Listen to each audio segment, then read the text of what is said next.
오늘 본문에서 나오는 히스기야 왕은 유다의 13번째 왕입니다.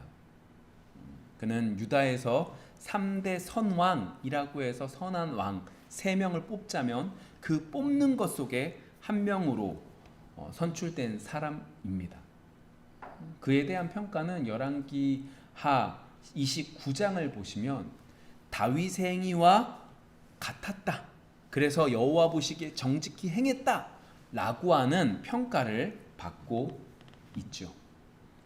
그가 제위 1년부터 하나님께서 은혜를 베풀어 주셔서 첫 번째 달부터 성전을 정화하는 작업들을 진행합니다. 더 나아가 성전을 정결하게 한 이후에 유월절도 지키고 나아갔던 것을 보게 되죠. 그가 계획을 잘하고 그가 추진력이 있으며 그가 실력이 뛰어나서가 아닙니다. 역대하 29장 36절에 보시면 그렇게 성전을 청결하게 하고 유월절을 지킬 수 있었던 것은 누구 때문이냐? 이렇게 말하죠. 이 일이 갑자기 되었으나 하나님께서 백성을 위하여 예비하셨으므로 히스기야가 백성과 더불어 기뻐하였더라. 하나님께서 이 일을 갑자기 허락해 주셨는데 이것은 하나님께서 이 유다 백성들을 위해서 예비하신 것이다.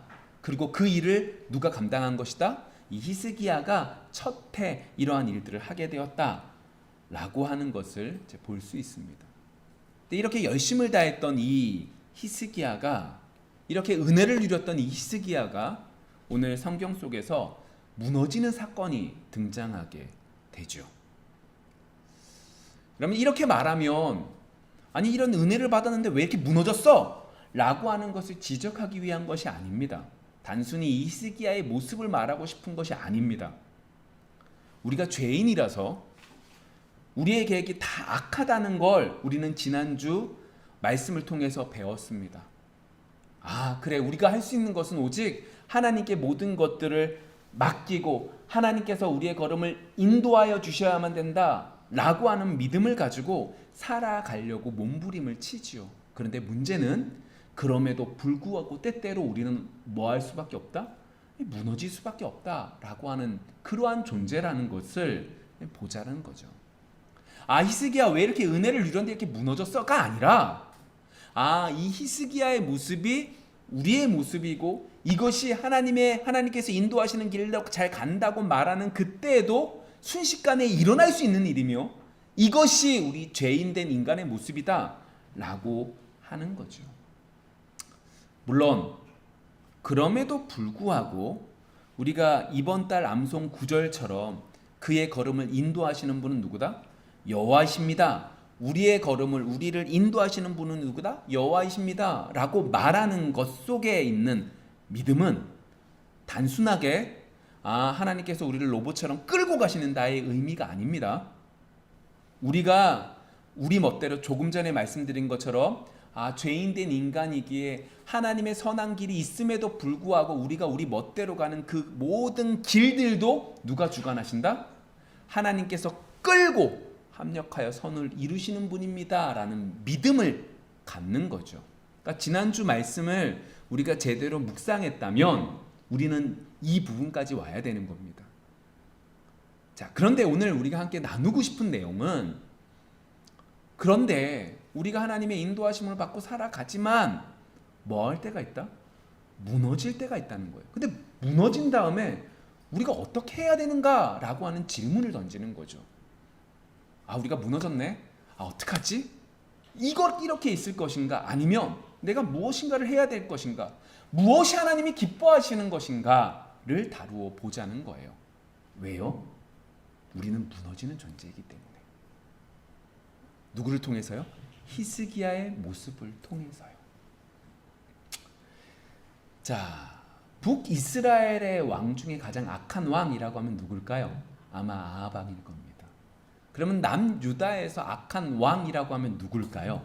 므낫세도 될 수 있겠지만 아마도 아하스일 겁니다. 왜 아하스가 악한 왕이냐? 어느 정도로 악한 왕이냐면 아수르가 섬기는 그 우상을 가지고 와서 하나님의 성전, 제단을 옮겨버립니다. 성전 안에 우상들을 가득하게 하고 창고회를 비워서 아수르 왕을 위해서 정비할 정도로 악한 왕이었죠. 그런데 그 악한 아하스의 아들이 누구냐? 오늘 성경에 보는 히스기야입니다. 선한 왕 밑에 선한 왕이 나타난 것이 아니라 정말로 유다하면 대표적인 악한 왕 밑에 선한 왕 히스기야가 등장을 했다라고 하는 거죠. 그뿐만이 아닙니다. 이 히스기야가 왕이 될 때의 국제적인 정세가 어땠냐면 북이스라엘이 아직까지는 유지하고 있습니다. 그런데 곧 몇 년이 못 돼요. 북이스라엘이 아수르에게 망하게 됩니다. 얼마나 엉망진창이겠어요. 위쪽에 있는 아수르는 호시탐탐 애굽을 치기 위하여 우리 이 가나안 땅들을 공격해 버리고, 그리고 북이스라엘, 그나마 우리를 막아주던 북이스라엘이 멸망되어지고 있는 상황 속에 있는 것입니다. 어떤 면에서 좋은 신앙의 모범도, 어떤 면에서 주변의 환경도 올바르지 못한 너무너무나 불안한 상황 속에 오늘 성경 속에서 히스기야는 왕이 됐죠. 근데 그는 두려워하고 있었던 것이 아닙니다. 뭐 했죠? 개혁을 일으킵니다. 다시 한번 말씀드리지만 히스기야가 뛰어났기 때문입니까? 아닙니다. 좀 전에 봤던 역대하 29장 36절에 보시면 누가? 여호와께서 뭐 하셨기 때문에? 예비하셨기 때문에 그 모든 개혁들을 일으킬 수 있었다라고 말하고 있는 거죠. 더 정확하게 말하면 하나님께서 훨씬 전에 다윗에게 언약하셨던 그 말씀을 신실하게 이루고 계시는 거죠. 뭐라고 말씀하셨어요? 네 후손에게 왕이 날 것이다. 그 말씀을 여일하게 지키고 계시는 것을 볼 수 있습니다.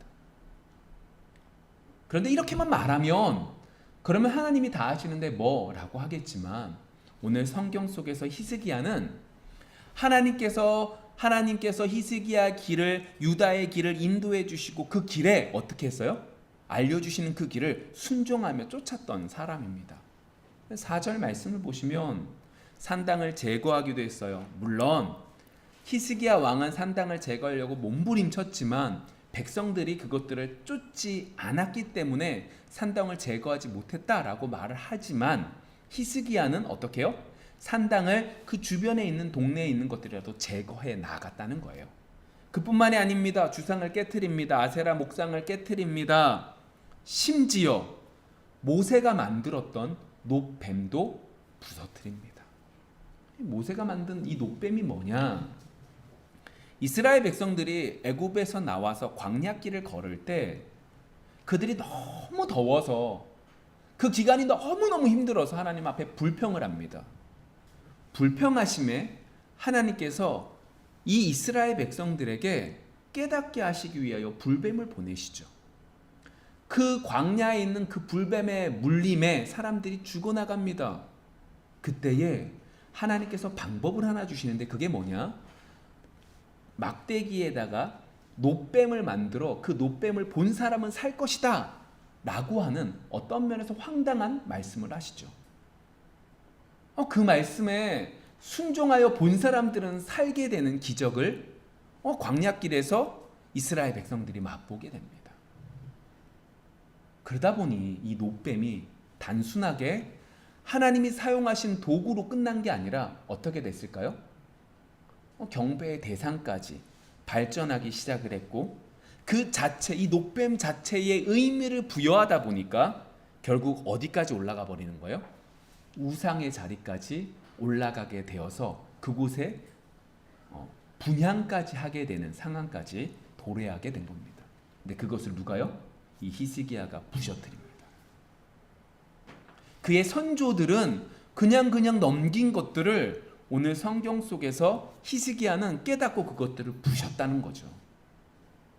그래서 그의 평가가 5절 6절에 나옵니다.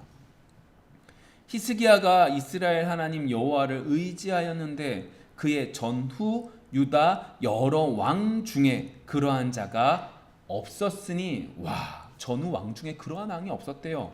곧 그가 여호와께 연합하여 그에게서 떠나지 아니하고 여호와께서 모세에게 명령하신 계명을 지켰더라.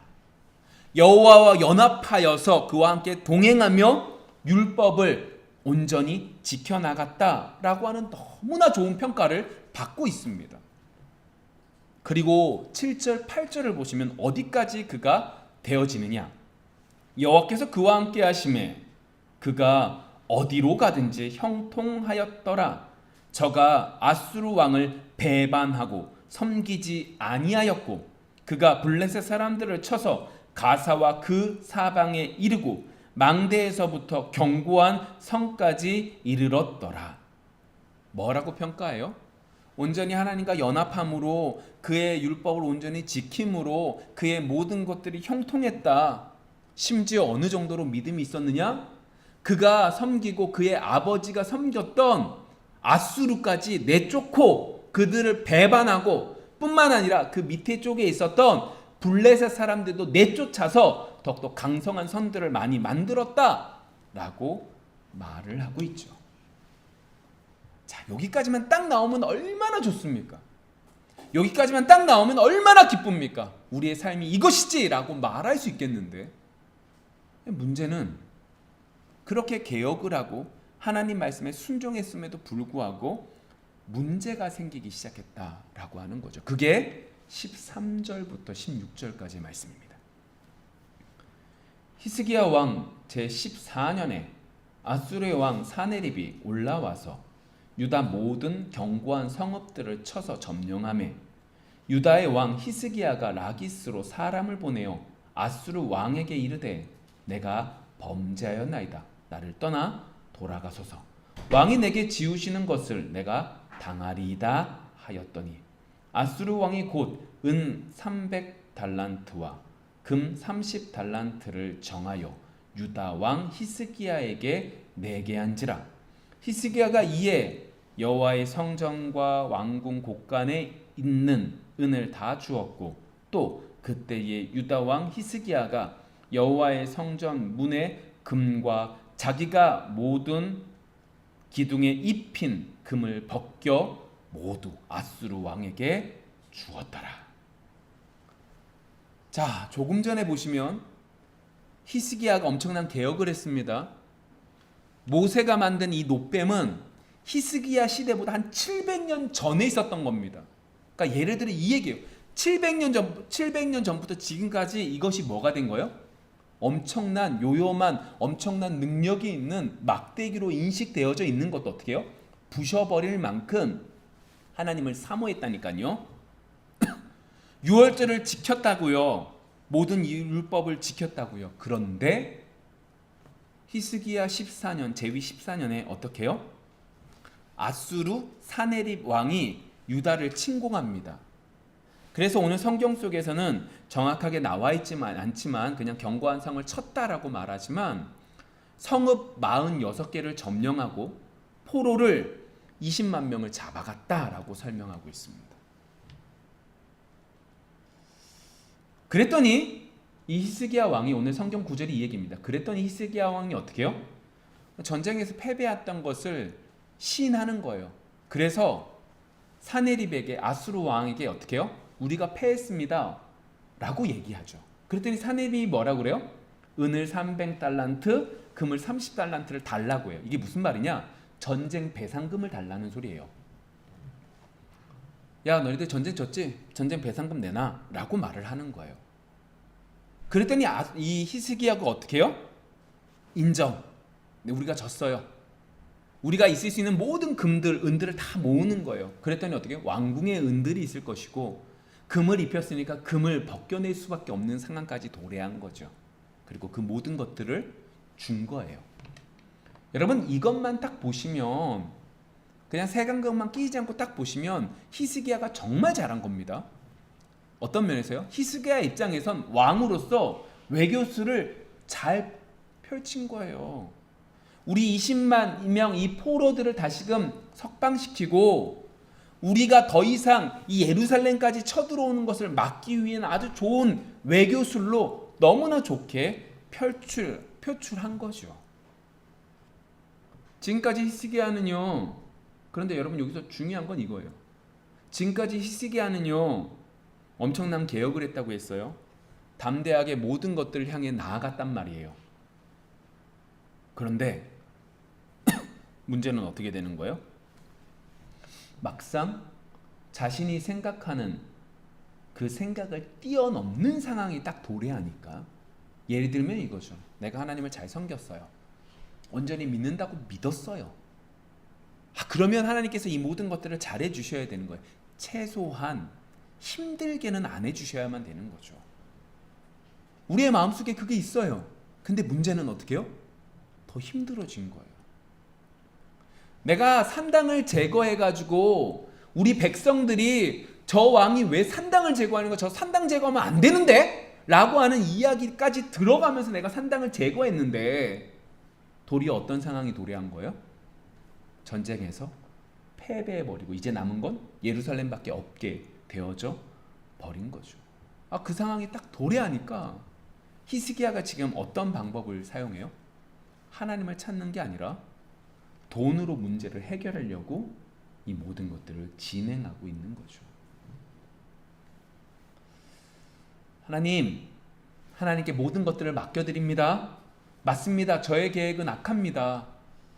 아무리 우리가 우리의 생각으로 우리의 길을 계획할지라도 하나님, 우리의 생각은 너무나 악하기 때문에 하나님, 모든 것들을 하나님께 던져버립니다. 하나님께 맡겨버립니다. 하나님께서 그 모든 것 뜻대로 해주세요 라고 순종하면서 그 말을 고백하면서 살아가도 우리가 생각하는 그 범위를 뛰어넘는 것이 딱 우리에게 와버리면 우리는 세상과 동일하게 행동하는 모습이 소유자들이라는 거죠.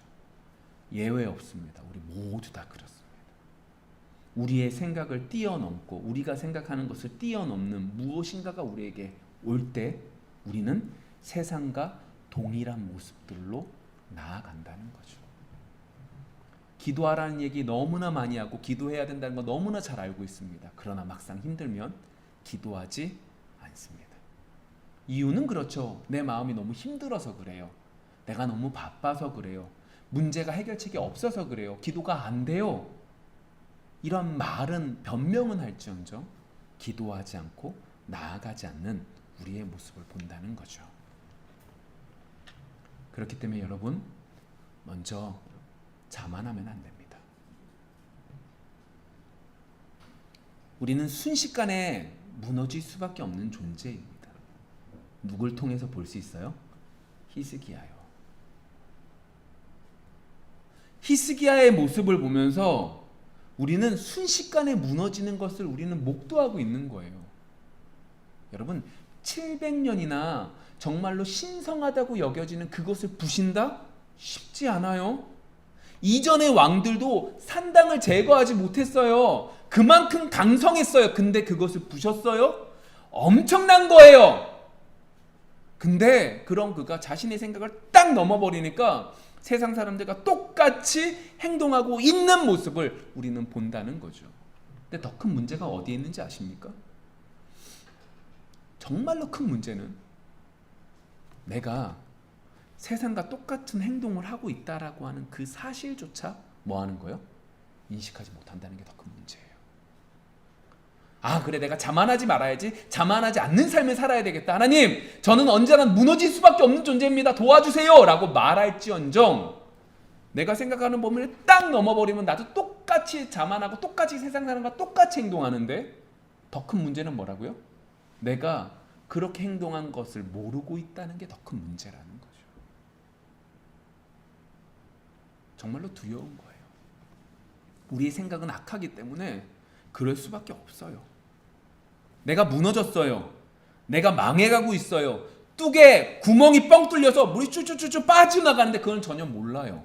마치 개구리에게 그릇 안에 넣은 개구리가 물이 조금씩 조금씩 뜨거워지는 걸 인식하지 못하고 도망치지 못하는 것처럼 똑같은 모습이라는 거예요. 자, 히스기야의 모습 계속 볼까요? 17절 아수르 왕이 다르단과 랍사리스와 랍사게로 하여금 대군을 거느리고 라기스에서부터 예루살렘으로 가서 히스기야 왕을 치게 하매 그들이 예루살렘으로 올라가니라. 그들이 올라가서 윗몹 수도 곁 곧 세탁자의 밭에 있는 큰 길에 이르러 서니라. 자, 어떤 문제가 더 생겨요? 지금 히스기야의 입장에서는 처리 잘한 거라니까요. 외교술로 어떤 면에서 잘 처리한 거예요. 근데 문제는 배상금 달라고 해서 배상금을 줬더니 그럼 어떻게 되는 거예요? 상식적으로? 가야지요. 아니, 국제적인 그 정세 속에서도 국제적인 윤리 속에서도 그건 당연한 거예요. 왜 그러냐? 다음번에 만일에 이 나라와 다른 나라가 다시금 전쟁을 했어요. 그때도 똑같이 배상금을 물고 보내주려고 하는데 예전에 봤더니 유다에게 배상금은 배상금대로 받아버리고 그대로 그 나라를 쳤네? 그럴 바에야 이 돈을 배상금으로 주지 말고 다른 나라의 용병을 데리고 와서 끝까지 한번 항전을 해야 되겠다라고 인식할 수 있거든요. 당연한 거잖아요. 그런데 오늘 성경 속에서 어떻게 해요? 배상금을 줬음에도 불구하고 쳐들어 오게 되는 걸 보게 돼요. 왜 이럴 수밖에 없느냐? 7절 8절에서 무슨 일이 있었냐면 히스기야가 하나님만을 바라보며 그가 무슨 일 크게 두 일을 했냐면 첫 번째는 아수르를 어떻게 해요? 배반해요. 엄청난 겁니다. 그의 아버지 아하스 때 이미 아수르에게 복종했어요. 그래서 어려운 일들도 넘어갔어요. 그런데 그의 아들 된 히스기야가 어떻게 해요? 배반을 해버려요. 왜 그럴 수 있었죠? 아수르 싫어. 이게 아니에요. 히스기야 입장에서는 믿음이었죠. 두 번째 뭐예요? 바벨론 블레셋 사람들을 점령하기 시작해요. 블레셋 땅들을. 이 두 가지의 일들을 했다고요. 근데 문제는 뭐예요? 이 두 가지의 일들이 아수르의 입장에서는 어떻게 되는 거예요? 탐탁지 못한 거죠. 여러분들이 만일 아수르의 왕을 하고 생각해 보세요. 저기 아주 조그만 나라가 우리를 배반하겠대요. 쟤가 왜 저러지? 우리를 왜 배반하지? 얘네들이 지금 저기 더 밑에 있는 애굽이라고 하는 나라를 의지해서 이러나? 아니면 얘네들 신앙 때문에 그러나? 얘네들 봐라. 그 밑에 있는 블레셋 땅들도 그 길도 해변길도 차지하고 있네. 얘는 뭐 하는 거야? 라는 생각이 들겠죠. 그래서 어떻게 해요? 안 되겠다. 이건 남겨두면 안 되겠다. 돈은 돈대로 받고 얘네들 완전히 없애버려야지 라고 하는 생각을 하게 되는 거죠.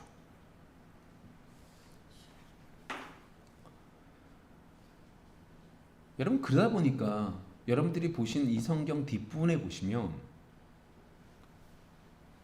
랍사게가 보낸 사람들이 어떻게 해요?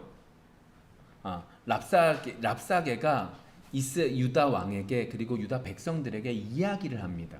근데 그 이야기들 속에 백성들의 마음을 흔들기 위해서 히브리 말로 하는 그 과정 속에 뭐라고 이야기하냐면, 야, 너희들 애굽을 의지하지 마.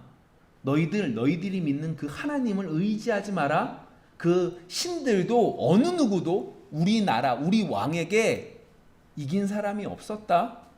애굽 저거 별거 아니다. 헛방이다. 저것들 섬기지 말아라. 의지하지 말아라 라고 하는 이야기를 하게 되죠.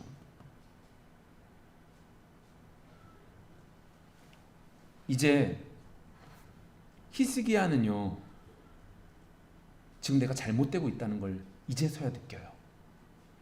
이해되십니까? 히스기야도 우리와 똑같았어요. 히스기야도 순간 잘못된 판단으로 어떻게 해요?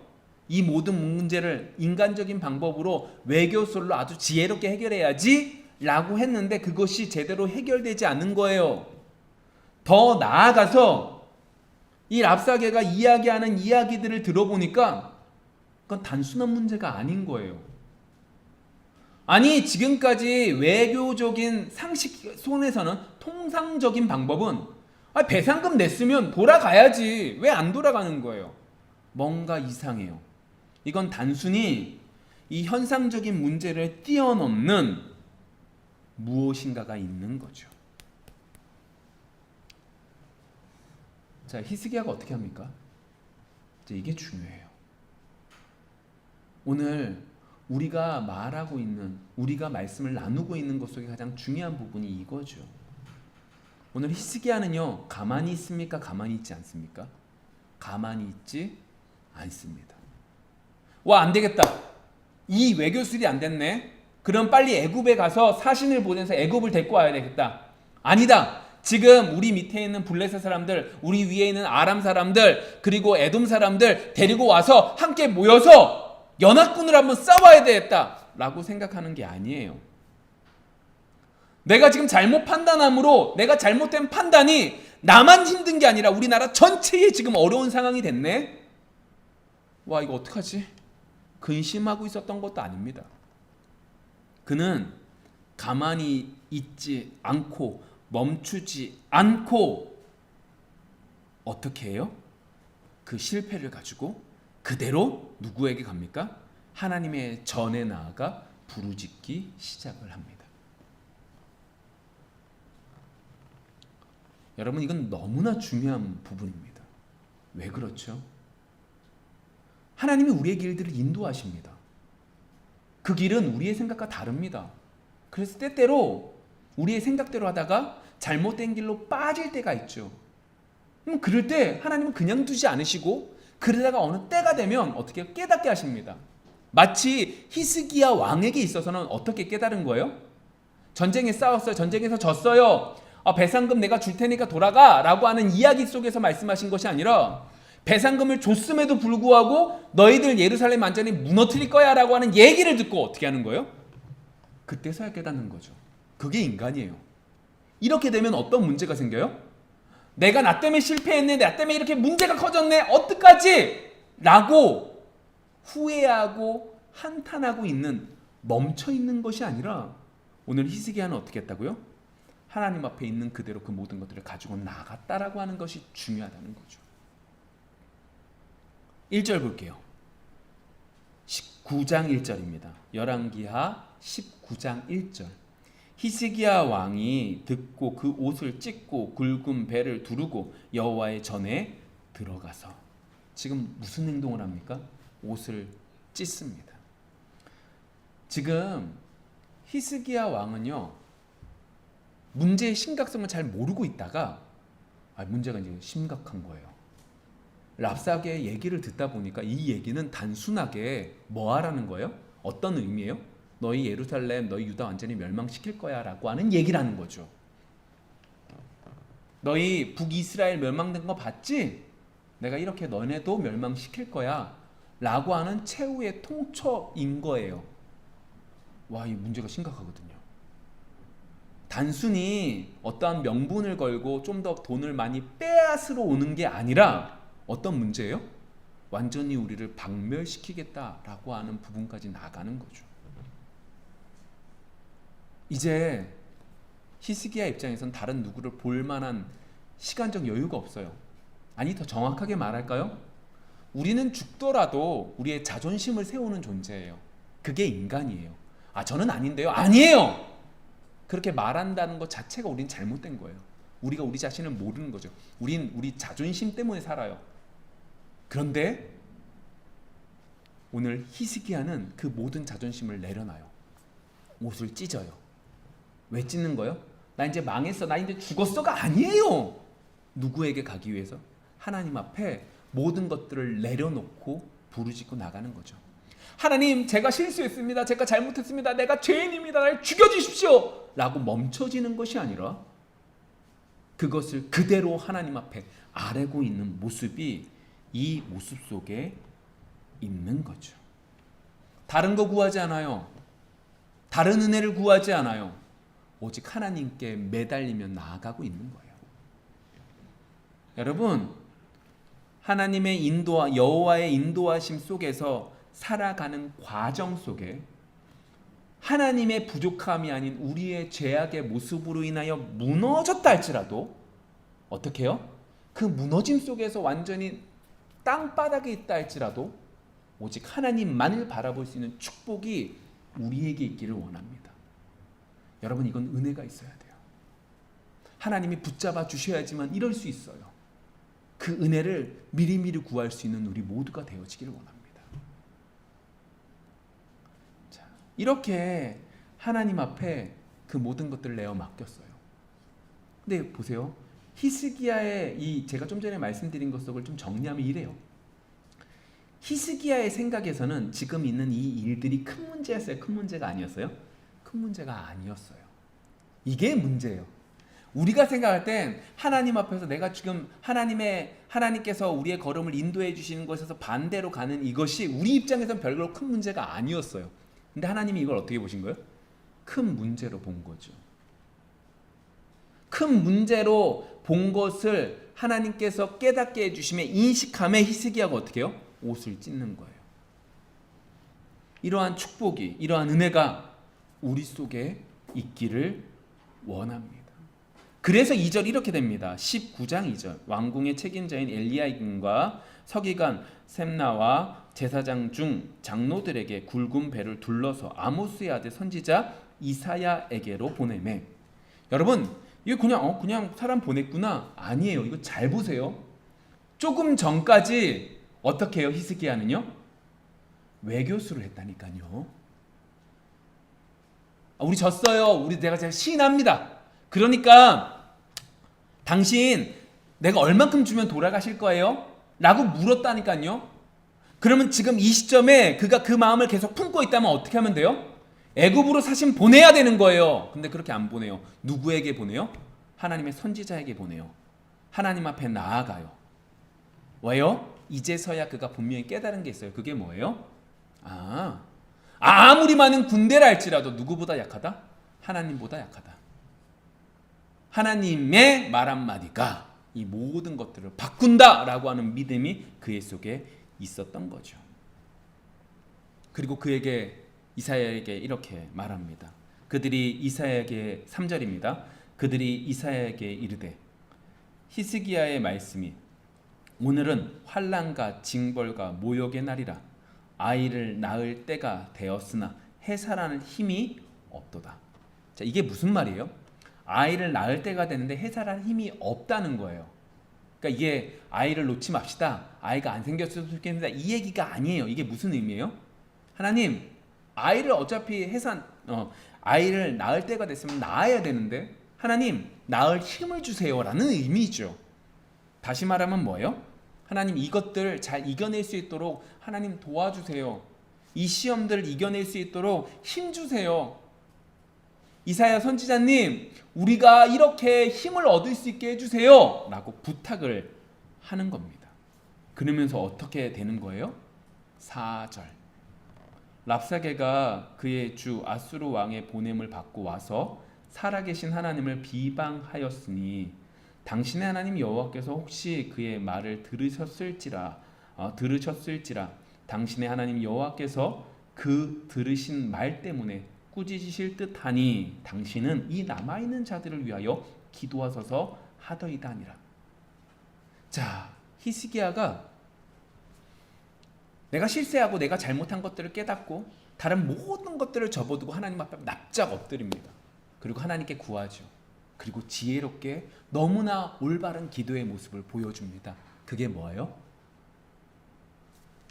이사야 선지자님, 지금 랍사게가 와서 하나님의 이름을 더럽히는 만군의 하나님을 왕을 더럽혔던 이 사람 소리 들으셨죠? 이 얘기 들으셨죠? 하나님, 이 사람 그냥 두실 거 아니죠? 하나님, 어떻게 하셨는지 좀 알려주세요. 하나님 어떻게 하실지 알려주세요. 그리고 두 번째가 뭐예요? 이 남아있는 사람들을 위해서 기도하소서. 이게 무슨 말이에요?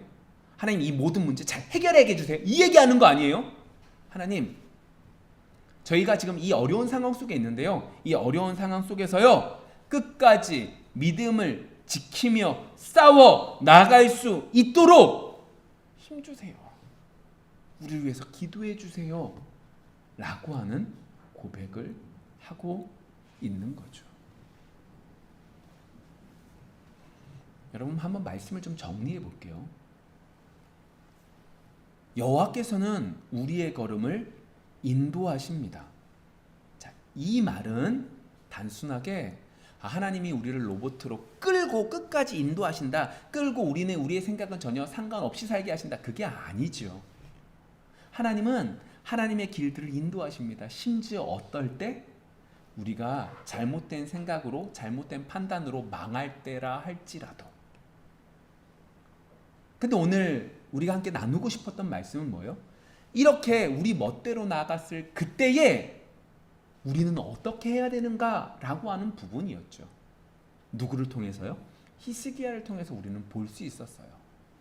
히스기야 역시 순간의 선택의 잘못이 그뿐 아니라 그의 모든 유다 백성들까지 힘든 상황 속에 도래하게 만들었죠.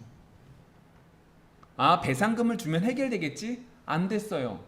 이제 예루살렘 남아있는 이 성까지 완전히 무너뜨려서 유다라고 하는 나라를 없애버리려고 하고 있는 상황인 거죠. 그때서야 히스기야는 깨달았어요.